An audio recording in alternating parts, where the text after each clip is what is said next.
అసలు మీ డిమాండ్స్ ఏంటి అసలు? నేను ఉస్మానియా హాస్పిటల్లో స్టాఫ్ నర్స్గా వర్క్ చేస్తున్నానండి. ఐసీయూ లివర్ ట్రాన్స్ప్లాంట్ ఐసీయూలో పనిచేస్తున్నాను గత 5 సంవత్సరాలుగా. అంటే నేను ఉస్మానియాలో చేపట్టి 7 years అవుతుంది. 5 months నుంచి జీతాలు లేవండి. 5 months నుంచి జీతాలు లేవు. మేము రెగ్యులర్గా కంటిన్యూగా డ్యూటీకి వస్తున్నాము. ఆల్మోస్ట్ 2026 స్టార్టింగ్ నుంచి రావట్లేదు.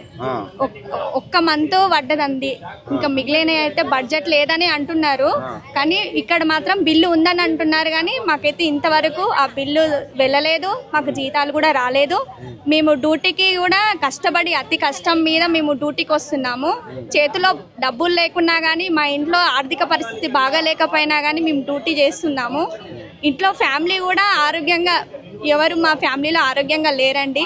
ఉస్మానియా అంటే చాలా పెద్దది. హైదరాబాద్ కి గుండెకాయలు అంటే అందరు కూడా అక్కడికి వస్తూ ఉంటారు. మీలాంటి వాళ్ళ పరిస్థితి ఇట్లా చేస్తే అసలు ఎట్లా, అసలు మీ ఇల్లు ఎట్లా గడుస్తుంది? మీరు ఎట్లా వస్తున్నారు? స్కూల్ ఫీజులు ఉంటాయి, ఇప్పుడు స్టార్ట్ అవుతున్నాయి, ఇవన్నీ ఎట్లా గడుస్తుంది? మేము రెంట్గా ఉంటామండి. రెంట్ వాళ్ళు కూడా మీరు ఏమంటారు సార్, శాలరీ లేకపోతే మీరు వెళ్ళిపోండి అనేసి వాళ్ళు కూడా అంటున్నారు. మా దగ్గర బడ్జెట్ కూడా ఏం లేదు.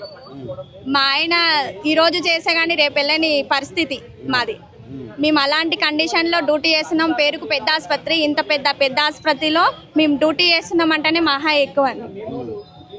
మా డిమాండ్ ఏంటంటే మెయిన్గా మాకు రెగ్యులర్గా జాబ్స్ రావాలి, మాకు కంటిన్యూగా జీతాలు వేయాలి, ప్రభుత్వమే నేరుగా వేయాలి, సమాన వేతనానికి సమాన వేతనం ఇవ్వాలి.